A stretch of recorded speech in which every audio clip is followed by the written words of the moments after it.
Shalom mes bien-aimés et bienvenue à la vie abondante. Je vous salue dans le précieux et glorieux nom de notre Seigneur Jésus-Christ. C'est bien moi, votre frère, serviteur Freddy Matoko. Je rends grâce à Dieu pour cette opportunité qu'il nous a donné de nous retrouver dans sa présence afin de partager la parole de Dieu. Et je vous dis aussi merci, vraiment merci de tout cœur de vous être joints à nous. Nous sommes l'église évangélique, la vie abondante. Nous sommes à Londres. Pour l'instant, nous sommes en ligne.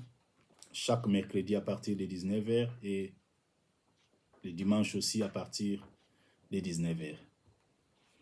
Si vous avez besoin de la prière, si vous avez une préoccupation ou un témoignage pour la gloire de notre Dieu, vraiment n'hésitez pas de nous contacter sur mon numéro WhatsApp 0044 74 467 9031. Que Dieu vous bénisse. Nous allons passer à la parole de Dieu. Nous allons prier. Je te prie de prier là où tu es. Demande à Dieu de te parler. Père, je te dis merci pour ton amour et ta fidélité. Je remets ce temps entre tes mains. Je te prie, Seigneur, de nous parler. Il est écrit, tu envoies ta parole et ta parole les guérit tous. Il est aussi écrit que l'homme ne vivra pas de pain seulement, mais de toute parole qui sort de ta bouche. Père, nous avons soif de t'entendre, Seigneur. Guéris les corps malades. Restaure nos âmes, Seigneur, et vivifie nos esprits par la puissance, Seigneur, de ta parole. Tu connais les besoins de ton peuple. Je te prie, Seigneur, de manifester tes bontés et compassions sur ton peuple. Au nom de Jésus, j'ai ainsi prié avec action de grâce. Amen. Que Dieu vous bénisse, mes bien-aimés. Nous sommes en train de parler de la loi et les principes de la croissance spirituelle. Jésus a dit dans le livre de Matthieu, chapitre 13, versets 31 à 32, que le royaume des cieux est semblable à un grain de sénévé qu'un homme a pris et semé dans son champ. Il a dit que c'est la plus petite de toutes les semences, mais quand il a poussé, il grandit, il devient grand, plus grand que les légumes, il devient un arbre et il produit des fruits jusqu'à ce que les oiseaux du ciel viennent habiter dans ses branches. En fait, le Seigneur enseignait sur la croissance spirituelle. C'est une parabole, bien sûr, mais il voulait révéler quelque chose de très important. Il parlait de la loi et des principes, et les principes de la croissance spirituelle. En fait, dans le royaume des cieux, nous commençons petit et nous finissons grand. On n'atterrit jamais à la grandeur. Ça, c'est le principe du royaume de notre Dieu. C'est le principe de notre royaume. Le royaume des cieux est semblable à un grain. Pourquoi un grain? Un grain, c'est une semence vivante. Une semence vivante qui a en elle le potentiel de la croissance. Il y a en elle le potentiel de fécondité. Et le grain a le pouvoir de la croissance et de la multiplication. C'est une semence vivante qui a en elle le potentiel de fécondité. En elle, il y a le pouvoir de croissance et de la multiplication. Voilà un grain. Donc, ça c'est la loi. La loi, pourquoi on ne peut pas parler de la croissance sans la naissance. Donc, la loi, on nous parle ici de la naissance. Tu dois naître de nouveau. Jésus a dit à Nicodème, Nicodème, tu dois naître de nouveau. Il a dit aussi dans Jean 12, verset 24, que si le grain de blé qui est tombé en terre ne meurt, il reste seul. Mais s'il meurt, il produit beaucoup de fruits. Il porte beaucoup de fruits. En fait, c'est ça. Tu dois renoncer à ta vie d'abord si tu veux recevoir la vie éternelle. Tu dois renoncer. Jésus a dit, si tu veux venir après moi, celui qui veut venir après moi, il doit renoncer à sa propre vie. C'est ça la loi. Tu dois naître de nouveau. Naître de nouveau, tu dois donner ta vie à Jésus. Accepte de faire de lui ton Seigneur. S'il accepte, il reçoit cette vie-là que Jésus nous a déjà donnée. Tu dois accepter de renoncer à ta propre vie, naître de nouveau Et après avoir reçu la vie là, tu dois maintenant entrer dans cette dynamique de la croissance spirituelle que nous sommes en train de partager. Donc, la loi et les principes de la croissance spirituelle. Tu dois d'abord naître de nouveau et grandir spirituellement. En fait, 2 Corinthiens 5, 17 nous dit que si quelqu'un est en Christ, il est une nouvelle création. Les choses anciennes sont passées, voici toutes choses sont devenues nouvelles. Ça, c'est au niveau de notre esprit seulement. Alors, l'homme est tripartite, selon 1 Thessaloniciens chapitre 5, verset 23, c'est bien mentionné que le Dieu de paix vous sanctifie lui-même, que tout votre être, on nous parle de l'esprit, l'âme et le corps, soit sanctifié. Donc, pour être en bonne santé, pour vivre vraiment, pour être épanoui, pour vivre vraiment cette vie abondante-là, nous devons grandir spirituellement. Nous devons être en bonne santé spirituelle, mentale et physique. Et c'est là, c'est ce que Dieu veut de nous. Dieu veut nous voir vraiment aller de l'avant, jouir de notre vie, être prospère à tous égards. Donc, le Seigneur nous dit que le royaume des cieux est comme un grain de sénévé. Nous devons grandir. Ce grain-là doit être sémé d'abord. Puis il va germer jusqu'à devenir un arbre. C'est là, ça ne se fait pas instantanément, non. Il n'y a pas de maturité instantanée. Il n'y a pas de succès instantané. On n'atterrit jamais à la grandeur dans le royaume des cieux. Jamais. Jamais. On n'atterrit jamais à la grandeur, mais on commence petit, on finit grand. On y aboutit. On n'atterrit jamais, mais on y aboutit étape par étape, petit à petit. C'est comme ça que le Seigneur nous conduit lui-même.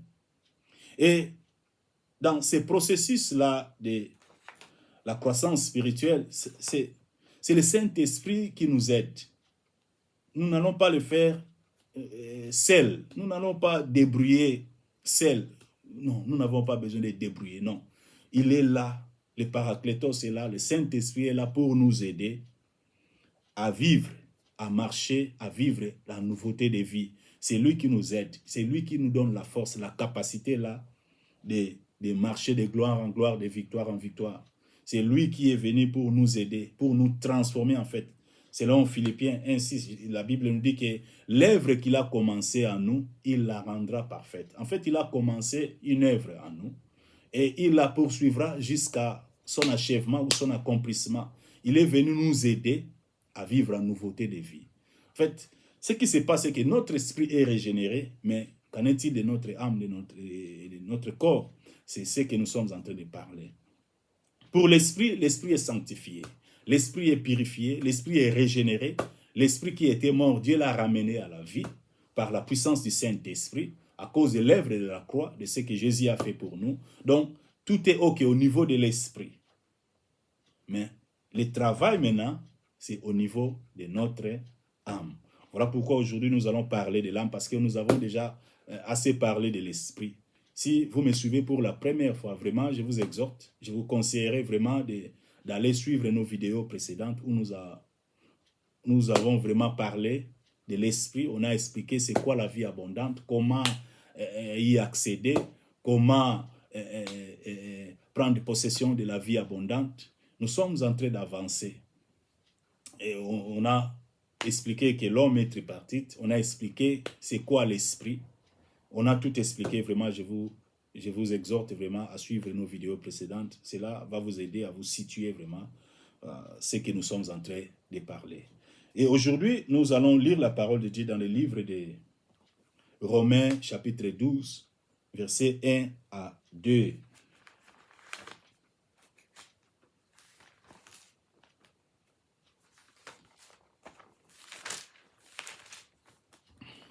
Je lis la parole de Dieu. Je vous exhorte donc, frères, par les compassions de Dieu, à offrir vos corps comme un sacrifice vivant, saint, agréable à Dieu, ce qui sera de votre part un culte raisonnable. Ne vous conformez pas au siècle présent, mais soyez transformés par le renouvellement de l'intelligence, afin que vous discerniez quelle est la volonté de Dieu, ce qui est bon, agréable et parfait. Amen. Bien-aimés, l'apôtre Paul nous exhorte ici à être transformés par les renouvellements de notre intelligence. Ah bon? Je lui ai posé j'ai dit, mais apôtre Paul, tu as dit dans 2 Corinthiens 5, 17, si quelqu'un est en Christ, il est une nouvelle création. Voici les choses anciennes sont passées et toutes choses sont devenues nouvelles. Et cela ne suffit pas, nous devons être encore transformés par les renouvellements de notre intelligence parce que tu as déjà dit tout est OK. Toutes choses sont devenues nouvelles. Mais comment tu nous parles ici encore? Et nous devons être transformés par les renouvellements de notre intelligence. Voilà, c'est très intéressant. Parce que j'étais en train de méditer pour nous aider vraiment à aller de l'avant, à comprendre la pensée du Seigneur. Parce que moi, quand je lis les épîtres de Paul, c'est vraiment édifiant ça. C'est un homme qui a reçu la révélation, il a reçu une grâce vraiment excellente de la part du Seigneur. Il lui-même dit, il a reçu ses ministères par révélation qu'il a reçu ses ministères d'enseignement. Il était un docteur, il était un apôtre, mais il était aussi un docteur. Voilà pourquoi il a écrit presque les 3/4 du Nouveau Testament. C'est un homme que Dieu a vraiment beaucoup utilisé, qui a reçu la révélation que les autres n'ont pas eu par la grâce de Dieu. Cela ne veut pas dire qu'il était plus grand que les autres apôtres. Il était vraiment un homme humble, mais lui qui était un adversaire ennemi de Jésus, mais voilà comment notre Dieu est bon. Il s'est révélé à lui et il l'a utilisé plus que les autres apôtres. Donc il a reçu par révélation. Lui n'a pas mangé avec Jésus physiquement. Mais voilà comment il nous parle, il nous explique les choses spirituelles, vous ne pouvez même pas imaginer. J'aime beaucoup passer mon temps vraiment à méditer sur les épîtres de l'apôtre Paul, parce qu'il parle de choses extraordinaires, comme disent les Anglais, mind-blowing. Ça dépasse vraiment mon entendement. Quand je vois des trucs qu'apôtre Paul nous dit, des fois il nous dit, pas des fois, il a écrit, il dit que non, nous partageons le même héritage que Christ, que nous sommes tous des enfants, Dieu est notre Père, donc nous sommes héritiers de Christ. Nous sommes héritiers, co-héritiers de Christ et nous sommes héritiers de Dieu, nous sommes héritiers avec Christ, co-héritiers de Christ. Il nous dit que non, nous partageons le même héritage. Ah bon? Même pied d'égalité, oui, mais non. Donc voilà, cet homme nous amène vraiment dans les profondeurs par la révélation de Dieu. Par lui, c'est le Saint-Esprit qui parlait à travers lui. Alors ici, il nous dit que nous devons être transformés par le renouvellement de notre intelligence. Il ne s'arrête pas ici seulement, il nous parle encore dans Éphésiens chapitre 4, et nous allons lire ça. Je préfère le lire dans Éphésiens chapitre 4, verset 23.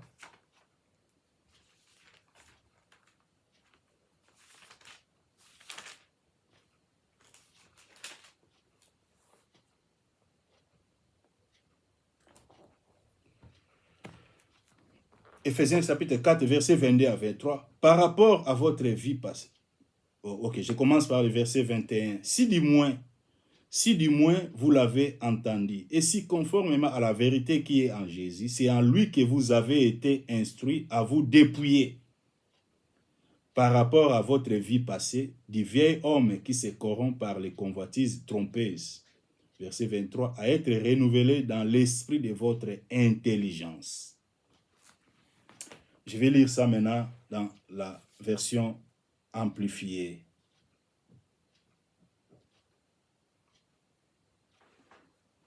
Si du moins vous l'avez entendu, et si conformément à la vérité qui est incarnée et personnifiée en Jésus, c'est en lui que vous avez été instruits à vous dépouiller, eu égard à votre vie passée, du vieil homme qui se corrompt par les convoitises trompeuses, rébutées et rejetées, le vieil homme non régénéré qui caractérise votre manière de vie antérieure et devient corrompu à travers les convoitises et les désirs qui jaillissent de l'illusion, à être renouvelé dans l'esprit de votre intelligence, ayant une attitude mentale et spirituelle fraîche.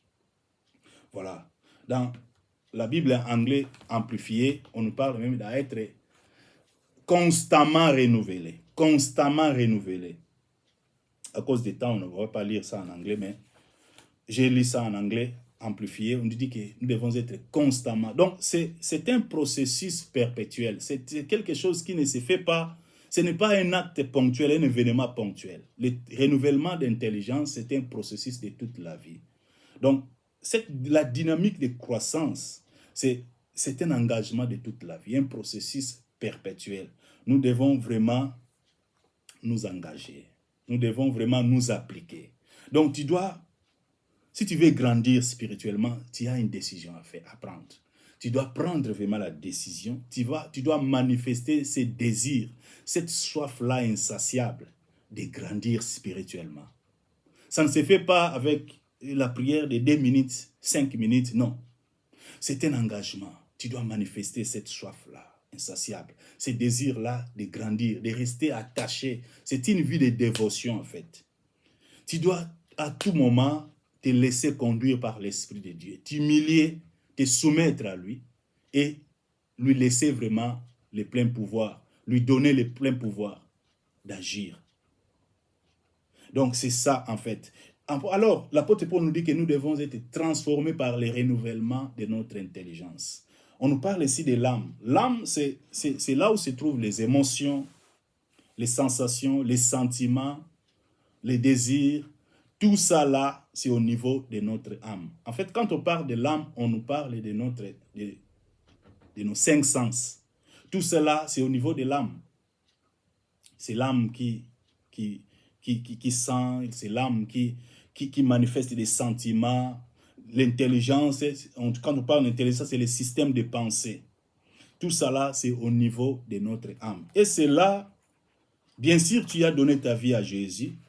Oui, c'est bien. Toutes choses sont devenues nouvelles là, c'est au niveau de notre esprit seulement. C'est au niveau de notre esprit.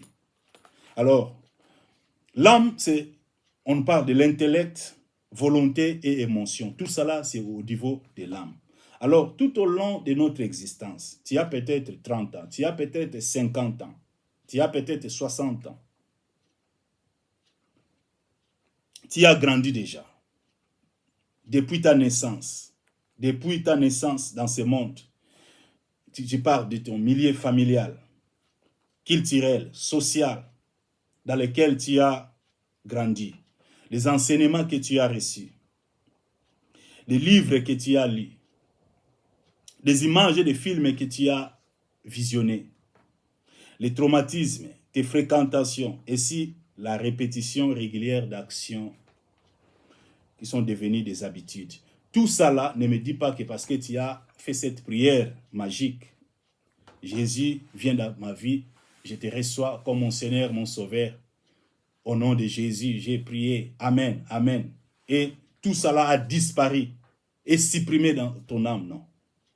Nous devons être sincères. Le christianisme, des fois, a été mal conçu. Il y a eu trop d'erreurs avec beaucoup qui ont déjà prêché avant nous la bonne nouvelle. Cette nouvelle-là viens à Jésus, tu recevras il te donnera le mariage. Viens à Jésus, ta vie sera changée, tu seras millionnaire.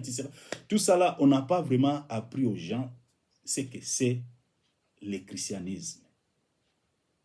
Le christianisme, ce n'est pas une religion, mais c'est une vie de relation. Une vie d'intimité, c'est personnel, c'est une vie, c'est personnel, c'est entre toi et ton Dieu. Il faut arrêter d'abord, moi j'ai pris dans cette église, je fais partie de cette congrégation, c'est nous qui sommes les... Non, non, non. Le problème c'est que es-tu vraiment en bonne relation avec ton Dieu? C'est ça la question qu'il faut se poser. Es-tu en bonne relation avec ton Dieu? Il faut laisser, moi j'ai pris dans cette église, je suis de cette congrégation, moi c'est nous qui sommes la plus grande communauté, c'est notre pasteur qui est le plus grand. Non, non, non, il faut laisser tout ça là. Toi et ton Dieu, sois sincère avec toi-même, sois honnête avec toi-même. Es-tu en bonne relation avec ton Dieu? Il faut bien regarder ta vie. Parce qu'il y a 3 personnes À qui tu ne peux pas mentir? À toi-même, à Dieu et au diable. Dieu te connaît très bien. Le diable aussi te connaît très bien. Il a déjà réussi à établir son système, son réseau à travers ses démons. Ils te connaissent. Et toi-même, tu te connais toi-même. Tu ne peux pas mentir à ta propre conscience. Donc, es-tu en bonne relation? Donc, ne me dis pas que toutes ces choses-là, depuis que tu as donné ta vie à Jésus, ont disparu. Non. Voilà pourquoi on nous parle de la transformation de l'âme, des systèmes de pensée. Toutes ces choses-là forment ce qu'on appelle une forteresse. On a dit, on va lire la parole de Dieu, on est en train d'avancer dans 2 Corinthiens 10. Nous allons voir ce que l'apôtre Paul nous dit.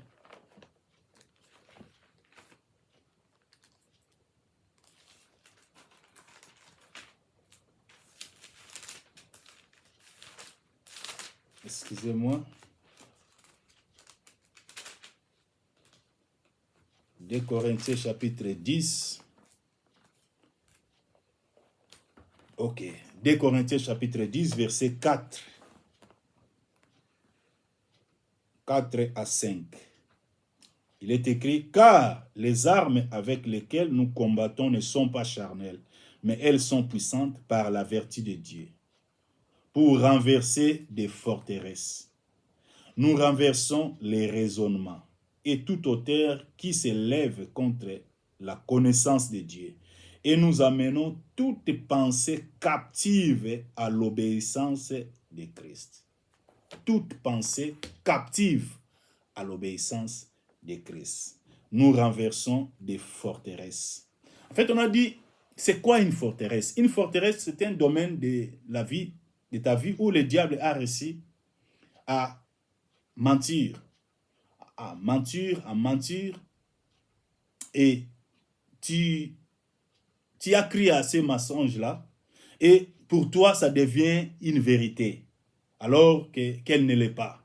Donc, le diable vient avec la ruse, comme avec la liste de tout ce que je viens de lire ici, tout ce que tu as appris dans votre famille, dans le milieu familial, culturel, social, dans lequel tu as grandi, les enseignements que tu as reçus, même à l'école, hein, tout ce que tu as reçu, les livres que tu as lus, les images des films que tu as visionnés, les événements qui ont marqué ta vie, les traumatismes, hein, des fréquentations qui sont devenues, ainsi que des fréquentations régulières et qui sont devenues vraiment des habitudes. Tout cela est que l'imoité et l'ongwe na mutuno mbalamoko parce que kaka yesu kota na vinanga et limwe mbalamoko et l'ongwe comme supprimé. Non.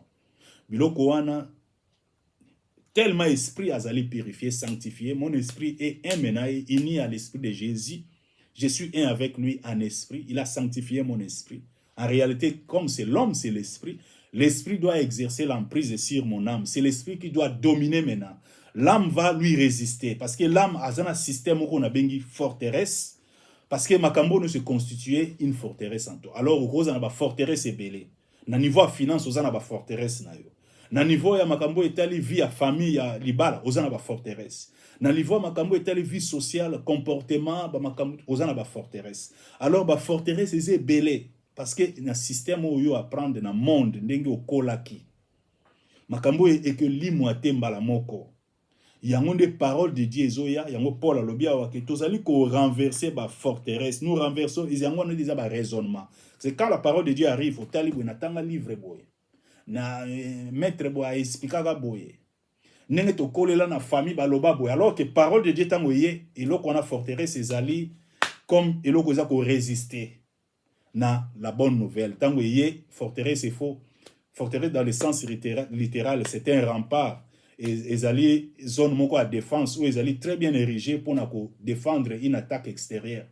Alors, il y a un diable à construire au niveau de ton âme, par ton système de pensée. Il a réussi à mentir.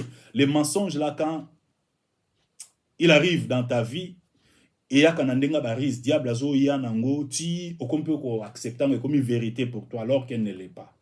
Alors, il y a un est constitué maintenant une forteresse. Il y a un apôtre Paul a dit à lui, les armes avec lesquelles Les armes avec lesquelles nous combattons ne sont pas charnelles, mais elles sont puissantes par la vertu de Dieu pour renverser des forteresses. Alors, quand on parle de forteresses, on ne dit pas que c'est une base militaire, une base démoniaque vendue quelque part. Oh, qu'il faut que moto, non. On nous parle ici, il y a un système de pensée qui doit être changé. Tu ne seras pas heureux si tes pensées ne sont pas bonnes, si tes pensées ne sont pas correctes, si tes pensées ne sont pas alignées sur la parole de Dieu, si tu ne commences pas à penser comme Dieu, tu ne seras jamais heureux. Alors ici, on nous parle de forteresses pour renverser des forteresses, des raisonnements, des arguments, pour renverser des pensées qui ne sont pas bonnes, qui sont contraires aux pensées de Dieu. Il y a un apôtre Paul à l'objet, vous allez renverser, qu'on amener toute pensée captive. Nous sommes prêts et nous amenons toute pensée captive à l'obéissance de Christ. Voilà, l'âme doit être éduquée. Il y a un apôtre Paul à Zobonde, il a dit même, je vous prie par les compassions de Dieu à offrir vos corps comme un sacrifice vivant, ce qui sera de votre cœur, de votre part, comme un culte agréable à notre Dieu. Donc, soyons transformés. Tu dois prendre la décision de t'offrir à Dieu. Sinon, tu vas continuer à vivre selon la chair. Et la vie, selon la chair, ils allaient vivre, il y a de frustration. Vous n'allez jamais heureux, vous n'allez jamais naître. Cela va t'attirer des ennuis. Parce que vous vivre non selon l'esprit, mais tu vis selon la chair. Selon les désirs sensuels, selon ce que tu vois, l'envie, ces désirs-là de posséder les choses de ce monde, vous allez attirer Namakamba Mokilio. Alors, la Bible nous dit que si nous sommes vraiment ressuscités avec Christ, nous devons chercher les choses d'en haut. En fait, c'est ça, les choses de l'esprit. C'est ça la vie spirituelle. Donc, l'âme qui est le système de pensée, notre intellect, et la volonté, tout ça là, il faut se soumettre à la parole de Dieu. Les pensées doivent être alignées aux pensées de Christ. Voilà ce que nous sommes en train de partager. Voilà ce que Dieu veut de nous, ce que Dieu veut vraiment aligner tout ça là. Aligner tout ça là, transformer. Parce que nous sommes appelés à être transformés en l'image de Jésus. Et c'est là, comme je l'ai dit, que c'est un engagement. C'est un processus perpétuel. Le renouvellement d'intelligence ou de la Bible amplifié, ajustement mental, ajustement d'attitude, et ça la chaque jour. Chaque jour, nous avons besoin, nous avons et nous aurons toujours besoin d'ajustement mental et d'attitude. Chaque jour, selon la parole de Dieu. Voilà pourquoi nous devons méditer la parole de Dieu chaque jour. Il y a un moment pour façonner maintenant, penser na biso et que longo la forteresse wana. C'est la Bible lobby fait du bien à celui qui te maltraite, à celui qui te persécute. Prie pour lui. Mais selon forteresse, le système tu ebeli à mokilio tout ça là, non. Il faut rendre le mal pour le mal. Alors, dans le principe, il y a un Nzambe, selon notre royaume, le royaume des cieux, nous ne rendons pas le mal pour le mal. Nous ne rendons pas injure pour injure. Mais tellement tu as grandi dans un milieu où il va y avoir que non, tu dois te défendre. Si tu as salé au mabé, il faut y opposer ça. Voilà forteresse. Quand cette parole arrive au rejetant, forteresse à rejetant. Cette forteresse c'était un rempart. Oh, l'ennemi a réussi à ériger au niveau de ton âme. Donc, ce qui parole est à rejeter automatiquement. Si on a donné, il faut donner. Yo tali non. Na ko pesa te. Bible lobby pesa, pe ba ko pesa yo. Fais du bien. Yo tala que non, na ko tika nani. Nzamba lobby donne. Mais yo tali non. Forteresse lobby non, il faut na za nango. Mais nzamba zo lobby pesa. Donc tout ça les a système na niveau financier ezali, na domaine financier ezali, OK na côté tout ça les ali na ba domaine nyonso ya vie. la forteresse ezali. Voilà pourquoi la parole est allée pour système de pensée et ça l'a changé. Pour système de pensée, ça l'a changé, tu dois manifester cette soif-là, ces désirs-là. Vraiment, il y a Ozala transformé en l'image de Jésus. Tu ne vas pas le faire seul, le Saint-Esprit est là. Mais le Saint-Esprit va agir tout simplement quand il lui donne le plein pouvoir. Tu vas dire, mais comment je vais lui donner le plein pouvoir? Oui, il y a une Bible lobby, n'attristez pas le Saint-Esprit. N'entravez pas le Saint-Esprit. Ne l'empêchez pas. N'éteignez pas les dons. Oui, tu peux l'éteindre. Mais il faut comprendre le langage d'Anzambe. Le nouveau là, c'est que il n'est pas venu pour nous forcer à faire des choses. Il est venu pour nous aider en fait. Et cette aide-là, nous la recevons quand nous lui donnons le plein pouvoir par notre soumission et obéissance. Quand nous lui donnons le plein pouvoir, nous ouvrons vraiment nos cœurs. Nous lui disons, Seigneur, fais de ma vie ce que tu veux. Oui, prends tout. Je m'abandonne entre tes mains. Fais de ma vie ce que tu veux. Je vais faire ce que tu me diras de faire. C'est là qu'il rentre maintenant en action et il opère et il nous donne la force. Mais parce qu'après sur instruction, il peut même te donner une injonction. Non, arrête. Tu dois obéir. Mais forteresse, non, non. Voilà en fait ce que nous sommes en train de penser. L'âme doit être éduquée parce que l'âme, c'est ça où se trouvent les champs de bataille. Les batailles spirituelles se passent au niveau de l'homme. C'est lui qui tient l'âme, tient l'homme. Parce que si l'ennemi réussit à te faire penser de manière erronée, il a déjà gagné les batailles. Parce que quand ton système de pensée est erroné, si le diable réussit à te faire penser de façon erronée, c'est fini. Pour les incrédules dont le diable de ce monde a aveuglé l'intelligence. Cela veut dire l'âme qui est vraiment aveuglée. Pour les incrédules dont le Dieu de ce siècle a aveuglé l'intelligence, afin qu'ils ne vissent pas briller la splendeur de l'évangile. Donc l'évangile est une lumière. L'évangile, c'est la puissance de Dieu pour le salut de quiconque croit. Mais qu'on manifester, qu'on agir, qu'on opérer dans la vie, parce que nous ne voulons pas nous laisser imprégner. Nous ne voulons pas nous laisser pénétrer par la parole de Dieu. Parce que, forteresse ses alliés. C'est le système de pensée. Non, non, non, non. Ngai nzamba ba noir, ngai nzamba biso ba nzamba ba to mwindo. Mais tout ça les a forteresse au diable à réussir ko tcha nzamba ba to mwindo na nzamba ba mindele. Des fois na yoka ba trick mususu na zomitu. Oh non. Voilà ba forteresse. Mon système de pensée ça vraiment erroné. Nzamba ba noir, nzamba ba noir. Quel est ce Dieu des noirs? Il y a un seul Dieu, créateur des cieux, de la terre et de tout ce qu'elle renferme. C'est lui qui est béni éternellement.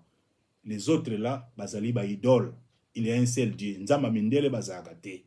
Makambo ibandi banda kala. Il y a eu l'esclavage et tous ces gens-là, les gens-là nous ont maltraités. Cela ne veut pas dire que non, on avait notre Dieu. Ils sont venus avec la Bible. Tout ça là, c'est ils ont mabé, ils ont erroné, ils ont hérésie, distraction. Mais pourquoi si vraiment Nzamba va noir alors ce Dieu là serait un Dieu faible? Comment il n'a pas pu nous défendre? C'est qu'un Dieu faible. On est venu vraiment maltraiter ton peuple et tu as capitulé. Tu n'as pas résisté. Maintenant, non, il y a un seul. Bien aimé sur Zolandanga, aux Makamboyo. Vraiment, Bima. J'étais pris Brima Eza Buzoba. Nzamba noir azakate nzamba mindela, il y a un seul Dieu au azali abisoba mwindu nzamba mindele. Dieu créateur a créé l'univers visible et invisible. Il y a un seul Dieu. Au commencement était la parole et la parole était avec Dieu et la parole était lui-même Dieu. Pour sauver l'humanité, la parole là s'est faite chair. Dieu s'est dépouillé de sa divinité, il est venu nous sauver. C'est lui Jésus, c'est lui le Dieu tout-puissant. Oh non, il était juif. Non, il n'était pas juif. Physiquement, na botami, na leki, na nzela ya juif. Mais Dieu, Bible le dit bien, Dieu, au commencement était la parole. Bima, il n'y a pas de Dieu des Noirs. Il y a un seul Dieu. Donc voilà, il ne faut pas oser la vraiment bloquer, venir à la bloquer dans Nzamba noir, na ba forteresse, nous sommes en train de parler de forteresse. Yango neza ko empêcher batu bakende libosote. Il faut métika, laisse-toi conduire. Il faut le Saint-Esprit soit le plein pouvoir. Na vie na yo, nda kambo. Parce que la vie de l'héritage, la vie abondante, c'est la vie régie par l'Esprit. Où l'Esprit est le maître, le commandant en chef. Où l'Esprit est vraiment aux commandes, il dirige, il nous conduit. Parce que c'est lui qui est venu nous aider dans cette dynamique de la croissance spirituelle. C'est lui qui nous aide. C'est lui qui est venu travailler avec nous. Nous sommes, en fait, ouvriers avec lui.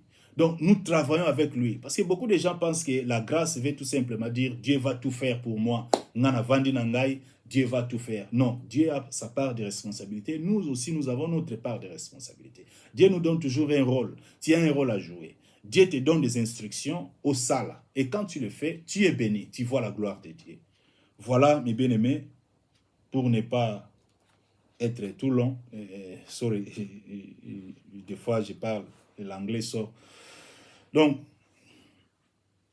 je vais m'arrêter là. Je vais m'arrêter là. Donc, pour résumer, nous devons être transformés, façonnés à l'image de Christ Jésus. Et ce travail-là, c'est au niveau de l'âme. C'est au niveau de notre âme. L'âme doit être éduquée. Notre âme doit être vraiment éduquée. Comment? Par la parole de Dieu. Aime la parole de Dieu. Aime la parole de Dieu. Quand je dis aime la parole de Dieu, ça demande notre temps. Si tu veux vraiment grandir spirituellement, tu dois investir du temps à méditer la parole de Dieu. Si tu n'as pas le temps de méditer la parole de Dieu, vraiment, je t'encourage de le faire. Fais un effort. Nous avons tous 24 heures pour une journée. Une journée à 24 heures, nous avons tous 24 heures. Moi-même, je travaille, ce n'est pas parce que je prêche la parole de Dieu, je travaille. Des fois, je fais des longues heures. Mais je fais de mon mieux pour méditer la parole de Dieu. Je fais vraiment de mon mieux. Des fois, je suis même fatigué, mais je dois méditer la parole de Dieu. Je dois passer le temps avec mon Dieu, dans la prière. C'est ça. Et l'Esprit va te révéler ce que tu dois faire. L'Esprit va te donner des instructions. Il va te parler. Passe ton temps, passe du temps avec ton Dieu. Et c'est là que cela soit régulièrement. Tu vas le faire régulièrement, pas de temps en temps, mais régulièrement, constamment. Nous devons passer le temps avec notre Dieu dans la méditation, dans la prière. Vraiment, je rends grâce à Dieu. Je rends grâce à Dieu pour ce que nous sommes en train de faire. Le Seigneur est au contrôle parce que c'est lui qui en est vraiment l'inspirateur. C'est lui qui est le maître de la moisson. Il est en train de changer de vie. Ce que je vous conseille, mes bien-aimés, c'est de mettre en pratique la parole de Dieu. Et vous verrez vraiment les choses changer dans votre vie. Les choses doivent changer parce que l'homme est le résultat de ses pensées. L'homme est égal à ses pensées. Et tu dois changer ton système de pensée. Nous devons commencer à penser comme Dieu. Pour penser comme Dieu, il n'y a pas un autre secret, c'est la parole de Dieu. Nous devons apprendre vraiment à passer du temps dans la méditation de la parole de Dieu. Et surtout à mettre en pratique la parole de Dieu. Et c'est là que Dieu se manifeste, quand nous mettons en pratique sa parole, même si ça ne nous plaît pas. Mais parce que c'est la parole de Dieu, je suis en train d'obéir à ce qu'il m'a dit de faire. Il se manifeste toujours. La puissance est là, la grâce est là, la force est là, la sagesse est là, tout est là quand nous mettons en pratique la parole de Dieu, quand nous manifestons l'obéissance dans la pratique de la parole de Dieu. Vraiment que Dieu vous bénisse abondamment. Retrouvons-nous le dimanche à 19h. Père, je te dis merci pour la révélation de tes paroles qui nous éclairent. Je te prie, Seigneur, de nous aider. Nous avons besoin de toi dans nos vies. Nous savons que sans toi, nous ne pouvons rien. Nous savons aussi qu'avec toi, nous pouvons tout, Seigneur. Donne-nous la grâce, Seigneur, d'aller de l'avant et de jouir de notre vie. Accorde-nous la grâce, ô Dieu, de mettre en pratique ta parole. Dispose nos cœurs à la crainte de ton nom. Illumine les yeux de nos cœurs, Seigneur. Fortifie-nous. Aide-nous, Seigneur, à jouir de notre vie. Merci pour l'onction, la puissance du Saint-Esprit. Merci, ô Dieu, de relever la force de mon frère. Merci d'agir puissamment, Seigneur. Que toute la gloire te revienne, ô Dieu. C'est dans le précieux et glorieux nom de notre Seigneur et Sauveur Jésus, j'ai ainsi prié avec action de grâce. Amen.